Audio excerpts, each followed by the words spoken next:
Welcome. ഞാൻ Krish Lijesh. 13 years ആയിട്ട് മാർക്കറ്റിൽ ഫുൾ ടൈം ലേണർ ആണ്. ഒരുപാട് കാര്യങ്ങൾ നമുക്ക് ഷെയർ ചെയ്യാനുണ്ട്. നമുക്ക് ഈ വീഡിയോയിൽ നമ്മൾ ഷെയർ ചെയ്യുന്നത് ട്രേഡിംഗ് ടൈപ്സ്. വീഡിയോയിലേക്ക് കിടക്കുന്നതിന് മുമ്പ് ഡിസ്ക്ലൈമർ. ട്രേഡിംഗ് എന്നാൽ buying and selling of values ആണെന്ന് നമ്മൾ ഓൾറെഡി പറഞ്ഞു. ഇതൊരു പ്രൊഡക്റ്റിന്റെ മുകളിലാണെങ്കിൽ നമ്മൾ ഇതിനെ കമ്മോഡിറ്റി ട്രേഡിംഗ് എന്നും, ഒരു സ്റ്റോക്കിന്റെ മുകളിൽ അല്ലെങ്കിൽ ഒരു കമ്പനിയുടെ മുകളിലാണെങ്കിൽ നമ്മൾ ഇതിനെ ഷെയർ ട്രേഡിംഗ് എന്നും, ഒരു കറൻസിയുടെ മുകളിലാണെങ്കിൽ നമ്മൾ ഇതിനെ കറൻസി ട്രേഡിംഗ് എന്നും പറഞ്ഞു. അതായത് സിംപ്ലി നമ്മൾ എത്തി നിൽക്കുന്നത് എന്തിലേക്കാണ്? ബൈയിങ് ആൻഡ് സെല്ലിംഗ് ഓഫ് വാല്യൂസിനെ നമ്മൾ പറയുന്ന പേരാണ് trading. Buying and selling of വാല്യൂസിനെ നമ്മൾ പറയുന്ന പേരാണ് ട്രേഡിംഗ്. ട്രേഡിംഗ് പ്രധാനമായിട്ടും രണ്ട് രീതിയിലാണുള്ളത്.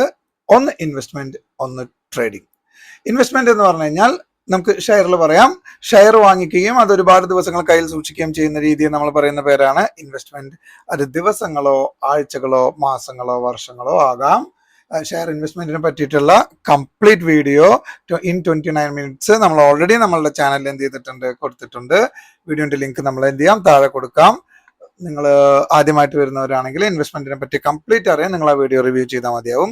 സോ ഒരു ഓഹരി വാങ്ങിക്കുകയും അത് ഒരുപാട് ദിവസങ്ങൾ കയ്യിൽ സൂക്ഷിക്കുകയും ചെയ്യുന്ന രീതിയെ നമ്മൾ പറയുന്ന പേരാണ് സ്റ്റോക്ക് ഇൻവെസ്റ്റ്മെന്റ്. എന്നാൽ ട്രേഡിംഗ് എന്നാൽ ഓഹരികൾ വാങ്ങിക്കുകയും അതൊരു ചെറിയ ഇടവേളയ്ക്കുള്ളിൽ വിൽക്കുകയും ചെയ്യുന്ന രീതിയെ നമ്മൾ പറയുന്ന പേരാണ് ട്രേഡിംഗ്. അത് സെക്കൻഡുകളോ മിനിറ്റുകളോ മണിക്കൂറുകളോ ആകാം. അപ്പോൾ ഇൻവെസ്റ്റ്മെന്റും ട്രേഡിംഗും തമ്മിലുള്ള പ്രധാന വ്യത്യാസം, ഇൻവെസ്റ്റ്മെന്റിൽ ദിവസങ്ങളോ ആഴ്ചകളോ മാസങ്ങളോ ആണ് ടൈം ഫ്രെയിം. ട്രേഡിംഗിൽ സെക്കൻഡുകളും മിനിറ്റുകളും മണിക്കൂറുമാണ് ടൈം ഫ്രെയിം. നമുക്ക് ഇൻവെസ്റ്റ്മെന്റിന്റെ പ്രത്യേകതകൾ നമുക്കൊന്ന് റിവ്യൂ ചെയ്യാം. ഷെയർ വാങ്ങിക്കുന്നതിന് നമ്മൾ മുഴുവൻ പൈസയും കൊടുക്കണം. എപ്പോഴാണോ നമുക്ക് ലാഭം വരുന്നത് അപ്പോൾ നമുക്ക് വിറ്റ് ലാഭം എടുക്കാം. ലാഭവിഹിതത്തിന് സാധ്യതയുണ്ട്. ബോണസ് ഷെയർസ് ലഭിക്കും. റിസ്ക് താരതമ്യേന കുറവാണ്. ഇൻവെസ്റ്റ്മെന്റിനെ കുറിച്ചുള്ള ഡീറ്റെയിൽ ആയിട്ടുള്ള സ്റ്റഡി നമ്മൾ ഓൾറെഡി റിവ്യൂ ചെയ്തതാണ്. സോ ഈ കാര്യങ്ങളെല്ലാം നമുക്ക് വളരെ കൃത്യമായിട്ട് അറിയാം. എന്നാലും നമുക്കൊരു എക്സാമ്പിളും കൂടെ നോക്കാം. ഏഷ്യൻ പെയിന്റിന്റെ 2017 ജനുവരിയിലെ വില 1790 രൂപയാണ്. അത് ഡിസംബർ ആയപ്പോഴേക്കും 2765 രൂപയായി. അതായത് ലാഭം 975 രൂപ നമുക്ക് കിട്ടുമായിരുന്നു 1790 രൂപയ്ക്ക് വാങ്ങിയിരുന്നെങ്കിൽ. അതായത് 54.50% ആ വർഷം നമുക്ക് റിട്ടേൺ കിട്ടാനുള്ള ഒരു സാധ്യത ഉണ്ടായിരുന്നു ഏഷ്യൻ പെയിന്റ്സിൽ ഇൻവെസ്റ്റ് ചെയ്യുകയാണെങ്കിൽ. ഓക്കെ, ട്രേഡിംഗ് എന്ന് പറഞ്ഞാൽ നമ്മൾ പറഞ്ഞു സെക്കൻഡുകളോ മിനിറ്റുകളോ മണിക്കൂറുകളോ ഉള്ള ഒരു ട്രാൻസാക്ഷൻ. ബൈയിങ് ആൻഡ് സെല്ലിങ്ങിനെ നമ്മൾ പറയുന്ന പേരാണ് ട്രേഡിംഗ്. അപ്പോൾ ഷെയർ വാങ്ങിക്കുന്നതിന് മാർജിൻ ഉപയോഗിച്ചാൽ മതിയാവും. അതാണ് ഇതിലത്തെ മെയിൻ അട്രാക്ഷൻ. പെട്ടെന്ന് ലാഭം എടുക്കാൻ ശ്രമിക്കണം. മാർജിൻ കുറഞ്ഞാൽ ട്രേഡ് നഷ്ടത്തിൽ ക്ലോസ് ചെയ്യും. ട്രേഡിംഗ് നിശ്ചിത സമയത്തിനുള്ളിൽ കവർ ചെയ്യണം. റിസ്ക് കൂടുതലാണ്. സോ നമ്മുടെ ഈ ചാനൽ തന്നെ ഒരു ഇൻട്രാഡേ ട്രേഡിംഗ് വീഡിയോ നമ്മൾ ചെയ്തിട്ടുണ്ടായിരുന്നു. അതിൽ നമ്മൾ ഈ മാർജിനെ പറ്റി വ്യക്തമായിട്ട് നമ്മൾ എന്ത് ചെയ്യുന്നുണ്ട്, പറയുന്നുണ്ട്. വീഡിയോ നമ്മൾ താഴെയും കൊടുക്കാം, ഇവിടെയും കൊടുക്കാം. ഓക്കെ, അപ്പോ ട്രേഡിംഗ് എന്താണ് മാർജിൻ? ഇൻവെസ്റ്റ്മെന്റിനെ കമ്പയർ ചെയ്യുമ്പോൾ ട്രേഡിങ്ങിന് മുഴുവൻ പൈസ കൊടുക്കണമെന്നില്ല. എക്സ്ചേഞ്ച് ഒരു നിശ്ചിത പ്രൈസ് പറഞ്ഞിട്ടുണ്ടാവും. ആ പ്രൈസ് മാത്രം ഉണ്ടെങ്കിൽ നമുക്ക് ട്രേഡ് ചെയ്യാം. ആ പ്രൈസിനെ അല്ലെങ്കിൽ ആ വിലയെ നമ്മൾ പറയുന്ന പേരാണ് മാർജിൻ. ഇനി ഇന്ന് തന്നെ വാങ്ങി ഇന്ന് തന്നെ വിൽക്കുന്ന രീതി അല്ലെ, സെക്കൻഡുകളോ മിനിറ്റുകളോ മണിക്കൂറുകളാണ് നമ്മൾ കയ്യിൽ വെക്കുന്നത്. ഈ ട്രേഡിംഗ് രീതിയെ നമ്മൾ പറയുന്ന പേര് ഇൻട്രാഡേ ട്രേഡിംഗ് എന്നാണ്. അതിന് ഈ ട്രേഡിങ്ങിന് നമുക്ക് പല പേരുകളുണ്ട്. ഇൻട്രാഡേ ട്രേഡിങ്ങിന് ഇപ്പോൾ വാങ്ങിച്ച് എത്രയും പെട്ടെന്ന് നമുക്ക് വാങ്ങിച്ചു ഒരു 4-5 സെക്കൻഡ് ആയപ്പോഴേക്കും വിറ്റു, അല്ലെങ്കിൽ ഒരു മിനിറ്റ് ആയപ്പോഴേക്കും വിറ്റു, അങ്ങനെ വാങ്ങുകയും വിൽക്കുകയും പെട്ടെന്ന് ചെയ്യുന്ന പ്രോസസ്സിനെ നമ്മൾ സ്കാൽപ്പിംഗ് എന്നും വിളിക്കുന്നുണ്ട്. ഓക്കെ, നമുക്കൊരു എക്സാമ്പിൾ ഏഷ്യൻ പെയിന്റ്സ് നമുക്ക് റിവ്യൂ ചെയ്യാം. 20 ഓഗസ്റ്റ് 2021 അന്ന് മാർക്കറ്റ് ഓപ്പൺ ചെയ്തത് 3001 രൂപയ്ക്കാണ്. മാർക്കറ്റ് ഹൈ പോയത് 3224, ലോ 3001, അതായത് 123 രൂപയുടെ ഡിഫറൻസ്. സോ ഈ 123 രൂപയുടെ ഡിഫറൻസിൽ നിന്നും ഞാനൊരു 20 രൂപ ലാഭമാക്കി എടുക്കുകയാണ്. അതായത് 3020 വാങ്ങി 3040 ഞാൻ എന്ത് ചെയ്തു, ഈ സ്റ്റോക്ക് വിറ്റു. ഏഷ്യൻ പെയിന്റ്സിന്റെ മാർജിൻ അല്ലെങ്കിൽ ലിവറേജ് 5 times ആണ്.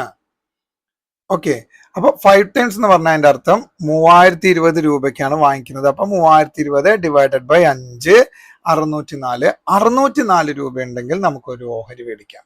അപ്പൊ ഏഷ്യൻ പെയിന്റ്സിന്റെ ലിവറേജ് 5, അതിന്റെ മാർജിൻ 604. ഓക്കെ, നമ്മൾ ഇൻട്രാഡേ ട്രേഡിങ്ങിന്റെ ഒരു വീഡിയോ നമ്മൾ ഈ ചാനലിൽ ചെയ്തിട്ടുണ്ട്. അഗെയിൻ നമ്മൾ ആ ലിങ്ക് താഴെ കൊടുക്കുന്നുണ്ട്. സോ മാർജിൻ കറക്റ്റ് ആയിട്ട് അറിയാത്തവർ ആ വീഡിയോ റിവ്യൂ ചെയ്താൽ കറക്റ്റ് ആവും. ഓക്കെ, അപ്പോൾ 640 രൂപയ്ക്ക് ഒരു ഷെയർ മേടിക്കാം. അപ്പോൾ ഒരു ഷെയറിന്റെ വിലയ്ക്ക് നമുക്ക് എത്ര ഓഹരി മേടിക്കാം? 5 ഓഹരി മേടിക്കാം. അതായത് 20 രൂപ ലാഭം കിട്ടുന്നിടത്ത് നമുക്ക് 100 രൂപ ലാഭം കിട്ടും. അതായത് 3.31% ഒരു ദിവസം നമുക്ക് റിട്ടേൺ കിട്ടാനുള്ള സാധ്യതയുണ്ട്. ഇങ്ങനെ നമുക്ക് ഒരു മാസം 20 വർക്കിംഗ് ഡേയ്സിൽ ട്രേഡ് ചെയ്യാൻ സാധിച്ചാൽ നമുക്ക് 66.25% ലാഭം കിട്ടാൻ സാധ്യതയുണ്ട്. അതുപോലെ നമുക്കൊരു വർഷം മുഴുവൻ ചെയ്യാൻ സാധിച്ചാൽ നമുക്ക് 7.94% റിട്ടേൺ കിട്ടാനുള്ള സാധ്യതയുണ്ട്. ഇതാണ് ഈ ട്രേഡിങ്ങിൽ വലിയൊരു അവസരം. നമുക്കറിയാം ഇൻവെസ്റ്റ്മെന്റിൽ ഇത് വേറെ രൂപത്തിലാണ്. സ്റ്റോക്ക് സ്പ്ലിറ്റും ബോണസ് ഷെയർസിന്റെ രൂപത്തിലാണ് നമുക്ക് സ്റ്റോക്കിന്റെ എണ്ണം കൂടുന്നത്. ഇൻട്രാഡേ ട്രേഡിങ്ങിൽ അല്ലെങ്കിൽ ട്രേഡിങ്ങിൽ മാർജിന്റെ രൂപത്തിലാണ് നമുക്ക് സ്റ്റോക്കിന്റെ എണ്ണം കൂടുന്നത്. സ്റ്റോക്കിന്റെ എണ്ണം കൂടുമ്പോഴാണ് നമുക്ക് ലാഭം കൂടുന്നത്. അത് രണ്ട് രീതിയിലാണെന്ന് മാത്രം. ഇൻവെസ്റ്റ്മെന്റിൽ stock split bonus shares, intraday ട്രേഡിങ്ങിൽ മാർജിൻ. എണ്ണം കൂടുമ്പോൾ ലാഭം കൂടും, നഷ്ടവും കൂടാം. ഓക്കെ, അപ്പോൾ അതിന്റെ ഒരു കമ്പാരിസൺ നമുക്ക് നോക്കാം. 3020 രൂപയ്ക്ക് ഇൻവെസ്റ്റ് ചെയ്തു ഒരു സ്റ്റോക്ക്, ഒരു കമ്പനി. അത് 2000 രൂപ വരെ, ഒരു 1020 രൂപ താഴേക്ക് വന്നാൽ നമുക്ക് ഒരു നഷ്ടമില്ല. എത്ര കാലം വേണമെങ്കിലും നമുക്ക് അത് എന്ത് ചെയ്യാൻ, കയ്യിൽ വെക്കാം. അത് ഒരു 2000 രൂപ വരെ താഴേക്ക് പോയാലും നമുക്കൊരു കുഴപ്പമില്ല, കാരണം നമുക്ക് നഷ്ടമില്ല. നമ്മളത് കയ്യിൽ വെക്കുന്നു, അത് കയറി വരുന്നു. 3020ന്റെ മുകളിൽ എപ്പോഴാണ് വരുന്നത് നമുക്ക് ലാഭം എടുക്കാം. എന്നാൽ ട്രേഡിംഗ് നമ്മൾ എന്താ പറഞ്ഞത്, സെക്കൻഡുകളോ മിനിറ്റുകളോ മണിക്കൂറുകളോ ആണ് ട്രേഡിംഗ് എന്നാണ് പറഞ്ഞത്. അങ്ങനെയാണെങ്കിൽ അതൊരു 604 രൂപ താഴേക്ക് ഇറങ്ങിയാൽ നമ്മൾ ഇൻവെസ്റ്റ് ചെയ്ത 604 രൂപയും ബും പോവും. അതുകൊണ്ടാണ് ട്രേഡിങ്ങിനെ റിസ്ക് ആണെന്ന് പറയുന്നത് ഇൻവെസ്റ്റ്മെന്റിനെ കമ്പയർ ചെയ്യുമ്പോൾ. പക്ഷെ ഒരു 604 രൂപ മുകളിലേക്ക് കയറി കഴിഞ്ഞാൽ നമ്മുടെ ക്യാപിറ്റൽ ഡബിൾ ആയി. 60 രൂപ 40 പൈസ കയറി കഴിഞ്ഞാൽ നമ്മുടെ ക്യാപിറ്റലിന് 10% ആയി. 6 രൂപ കയറി കഴിഞ്ഞാൽ നമുക്ക് 1% ആയി. കറക്റ്റ് അല്ലേ? അപ്പൊ നമുക്ക് ലോസിനും പ്രോഫിറ്റിനും സാധ്യതയുള്ള ഒരു സെഗ്മെന്റ് ആണ് ട്രേഡിംഗ്. നിങ്ങൾക്ക് നമ്മുടെ ഈ വീഡിയോ ഇഷ്ടപ്പെട്ടുവെങ്കിൽ ലൈക്ക് ചെയ്യുക, കമന്റ് ചെയ്യുക, ഷെയർ ചെയ്യുക. ഷെയർ ചെയ്യുക പറഞ്ഞു കഴിഞ്ഞാൽ ട്രേഡിംഗ് പഠിക്കാൻ ആഗ്രഹിക്കുന്ന നിങ്ങളുടെ പ്രിയപ്പെട്ടവർക്കായി നിങ്ങൾ എന്ത് ചെയ്യുക, ഷെയർ ചെയ്യുക. നമുക്ക് പ്രീമിയം കോഴ്സസ് ഉണ്ട്. നമ്മുടെ പ്രീമിയം കോഴ്സസിന്റെയും ലിങ്ക് നമ്മൾ താഴെ നമ്മൾ എന്ത് ചെയ്യുന്നുണ്ട്, കൊടുക്കുന്നുണ്ട്. ഒരുപാട് ആളുകളോട് 1 to 1 ഒരു മേശയുടെ അപ്പുറത്തും ഇപ്പുറത്തും ഇരുന്നിട്ട് ഒരുപാട് ആളുകളായിട്ട് ട്രേഡിംഗ് സംസാരിച്ചിട്ടുണ്ട്. അതിൽ നിന്നും ക്രിയേറ്റ് ചെയ്തിട്ടുള്ള ഒരു ട്രേഡിംഗ് സ്റ്റൈലാണ് ഞാൻ ഫോളോ ചെയ്യുന്നത്. ഏതൊരാൾക്കും സിമ്പിളായിട്ട് മനസ്സിലാവും. Even for A common man എന്നൊക്കെ പറയില്ലേ, ലൈക്ക് നമ്മൾ ഏതൊരു സാധാരണക്കാരനും മനസ്സിലാവുന്ന രീതിയിൽ മലയാളത്തിലുള്ള നല്ല വൃത്തിയുള്ള പ്രസന്റേഷൻ ഓർഡറിലാണ് നമ്മളുടെ എല്ലാ കോഴ്സസും ഉള്ളത്. ഓക്കെ, നിങ്ങൾക്ക് നമ്മളുടെ ഓരോ വീഡിയോ കാണുമ്പോഴും നിങ്ങൾക്കത് മനസ്സിലാവും. റൈറ്റ്? ട്രേഡിംഗ് ഇപ്പോൾ ഒരു പ്രീമിയം സെഗ്മെന്റ് ആണ്. കൃത്യമായിട്ട് പഠിക്കാൻ പറ്റുക എന്നുള്ളത് തന്നെ ഒരു റിസ്ക് ആയിട്ടുള്ള കാര്യമാണ്. നമുക്ക് വലിയ പൈസ കൊടുത്താൽ തന്നെയും കൃത്യമായ ഓർഡറിൽ നമുക്ക് കിട്ടിക്കൊള്ളുന്ന യാതൊരു നിർബന്ധവും ഇല്ല. കൃത്യമായ ഓർഡറിൽ നമുക്ക് ഇവിടെ റിവ്യൂ ചെയ്യാം. സോ നിങ്ങൾക്ക് ഈ ഒരു വീഡിയോയിലൂടെ പുതിയൊരു അറിവ് കിട്ടി, അല്ലെങ്കിൽ വ്യക്തമായിട്ടുള്ള കുറച്ച് കാര്യങ്ങൾ ട്രേഡിങ്ങിൽ മനസ്സിലായെന്നുണ്ടെങ്കിൽ നിങ്ങൾക്ക് ഇഷ്ടമുള്ള ഫീ നമുക്ക് അയക്കാം. അപ്പോൾ കൂടുതൽ കാര്യങ്ങളൊന്നുമില്ല, മോട്ടിവേഷൻസ് ഒന്നുമില്ല. നല്ല നല്ല വീഡിയോകളായിട്ട് നമുക്ക് ഇനിയും കാണാം. അതുവരേക്കും good day, happy trading. Thank you.